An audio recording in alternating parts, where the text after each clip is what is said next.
चुड़ैलों की रानी को प्रसन्न करने के लिए बहुत तंत्र मंत्र कर रही थी। और फिर एक दिन चुड़ैलों की रानी प्रकट होती है। चंद्रिका, क्या हुआ? तुमने मुझे क्यों याद किया?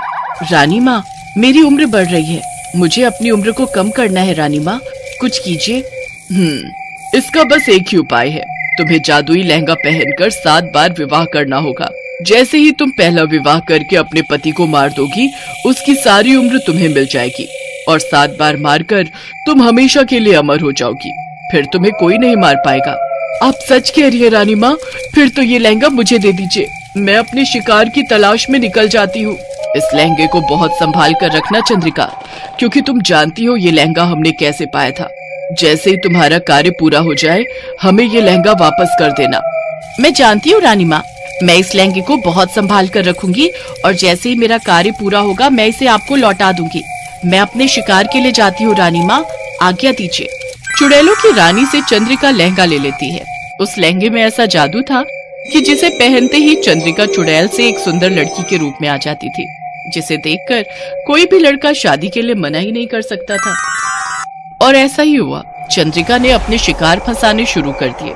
चंद्रिका जादुई लहंगे को पहनकर एक सड़क पर रोती हुई जाती है ताकि कोई लड़का उसकी आवाज को सुनकर रुक सके। और ऐसा ही हुआ।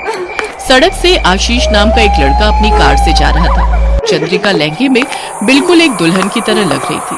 आशीष ने अपनी कार को रोका और उससे पूछा, क्या हुआ? आपको कोई परेशानी है? आपको देखकर लग रहा है आप किसी से बचकर भाग रही हैं। एक बदमाश जबरदस्ती मुझसे शादी करना चाहता था।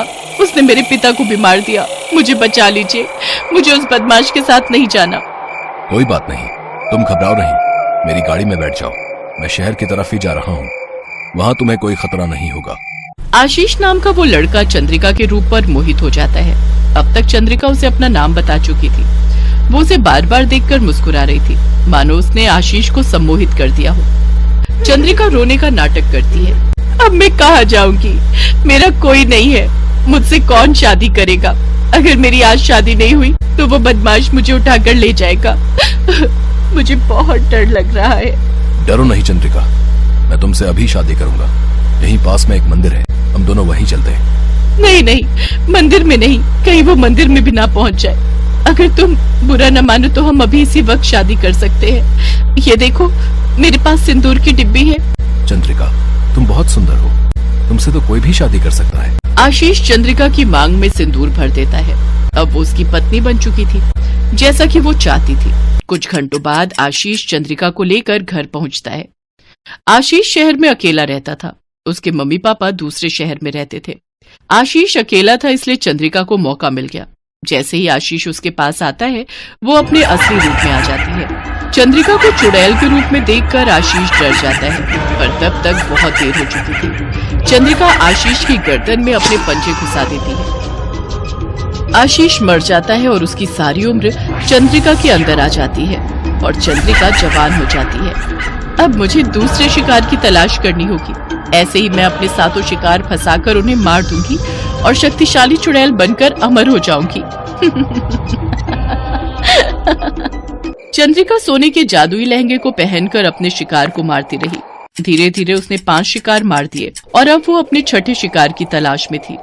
अब तक जितने भी लोग मारे गए हैं, उन्हें देखकर यही पता चलता है कि कोई ना कोई नई नवेली दुल्हन इन्हें मारती है, पर लूटपाट के लिए तो यह हत्या नहीं की गई। फिर आखिर दुल्हन को क्या चाहिए? किसी ने दुल्हन का ओलिया देखा था? कोई उसके परिवार के लोगों के साथ में था? इंस्पेक्टर साहब, मेरे बेटे को वो रात के अंधेरे में सुनसान सड़क पर मिली थी। बहुत परेशान थी वो और उसे आज ही शादी करनी थी। बस इतना ही पता है, उसने एक सोने का लहंगा पहन रखा था। मुझे शक भी हुआ कि एक मजबूर लड़की सोने का लहंगा कैसे पहन सकती है, पर फिर मेरे बेटे ने इस ओर ध्यान ही नहीं दिया। और सुबह जब मैं कमरे में गई तो देखा मेरे बेटे की लाश बिस्तर पर पड़ी है। उसकी गर्दन पर पंजों के निशान है।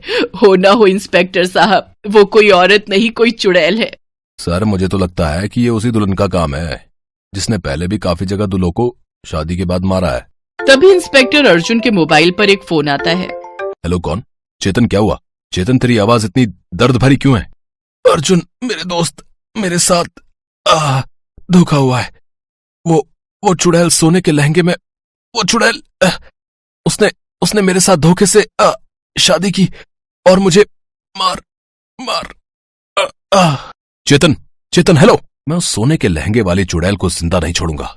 इंस्पेक्टर अर्जुन अपने दोस्त चेतन के घर पहुंचता है। चेतन की माँ का रो रो कर बुरा हाल था। तभी वहां पर एक बहुत ही बूढ़े तांत्रिक बाबा आते हैं। बेटा, इससे पहले कि चुड़ैल चंद्रिका अपना 7वां और आखिरी शिकार मार दे, उससे पहले ही तुम्हें उसे पकड़ना होगा। आप कौन है महाराज? बेटा, मैं चंद्रिका का पिता हूं। चंद्रिका को शुरू से ही काली शक्तियों और मंत्रों के साथ खेलने की आदत थी। वो बचपन से ही गलत कार्य कर रही थी।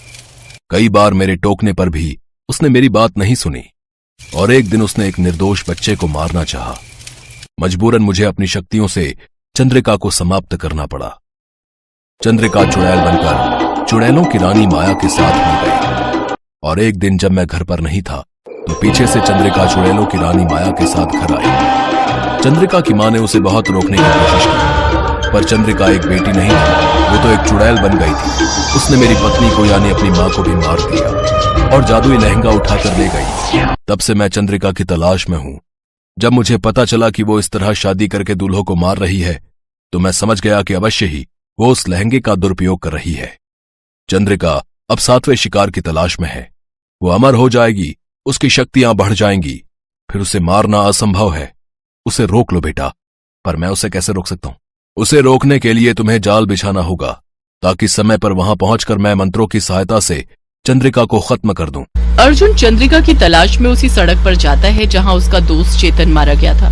रात हो चुकी थी। अर्जुन जानबूझकर अपनी गाड़ी धीरे चला रहा था ताकि चंद्रिका खुद उसके पास आ जाए। तभी अर्जुन देखता है कि लहंगे के अंदर सजी संवरी चंद्रिका घबराई हुई वहां आती है।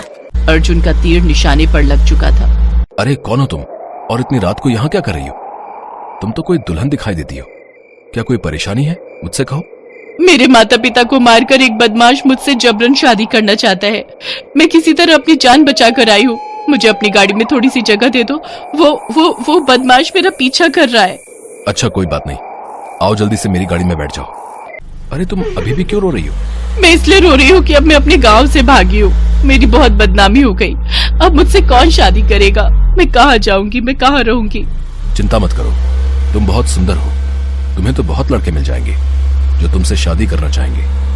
अगर तुम बुरा ना मानो तो मैं तुमसे शादी अभी और इसी वक्त कर सकता हूँ। सच? क्या तुम मुझसे शादी करोगे? ये देखो मेरे पास सिंदूर की डिब्बी है। हमें किसी मंदिर में जाने की जरूरत नहीं है। तुम अभी के अभी मुझसे शादी कर सकते हो। मैं तभी तुम्हारे साथ तुम्हारे घर चलूंगी। बस इतनी सी बात। ये लो, हो गई हमारी शादी। अर्जुन चंद्रिका को लेकर घर आ जाता है। चंद्रिका जाओ, तुम कपड़े चेंज कर लो। इतना भारी लहंगा पहना हुआ है, इसमें तुम थक गई होगी। मैं तुम्हें माँ की साड़ी दे देता हूँ, तुम वो पहन लो। नहीं नहीं, मैं ये लहंगा नहीं उतार सकती। मैं इसमें तुम्हें सुंदर नहीं लग रही। देखो देखो तो, ये तो सोने का लहंगा है। कितना सुंदर है। मैं इस लहंगे को सुबह ही उतारूंगी। मुझे बहुत नींद आ रही है। चलो ना अंदर कमरे में चलते हैं। अरे इतनी जल्दी भी क्या है? अभी सबको आने तो दो, तभी तो अंदर जाएंगे। मैं कुछ समझी नहीं। सब मतलब? तभी चंद्रिका के पिता और बाकी सब लोग वहां आ जाते हैं। अर्जुन की माँ भी वहीं मौजूद थी। चंद्रिका, तेरा अंत करने के लिए ही ये सब जाल बिछाया गया था। तू इस धरती के लायक नहीं है। जा, मैं तुझे मुक्ति देता हूँ। अपने लोग चली जा। पिताजी नहीं। चंद्रिका के पिता की आंखों में आंसू थे। चंद्रिका लहंगे के साथ ही खत्म हो जाती है और उसके साथ साथ चुड़ैलों की रानी और बाकी सब चुड़ैलों का भी अंत हो जाता है। अर्जुन को अफसोस था कि उसका इतना प्यारा दोस्त आज उसके साथ नहीं था, पर उसे तसल्ली थी कि उसने अपने दोस्त की कातिल उस चुड़ैल को खत्म कर दिया था।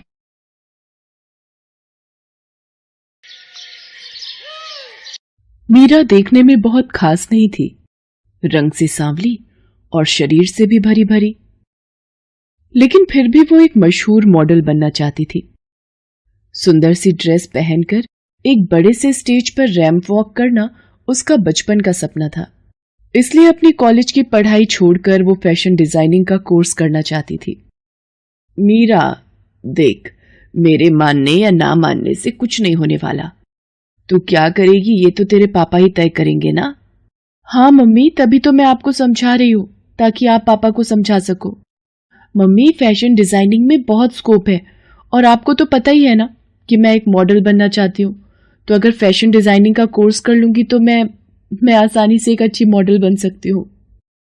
नहीं मीरा, तुम चाहे जो कर लो, एक मॉडल ना तो तुम बन सकती हो और ना ही हम तुम्हें बनने देंगे। तुम पढ़ने में इतनी अच्छी हो तो क्यों इस बेकार के प्रोफेशन में अपना समय और भविष्य बर्बाद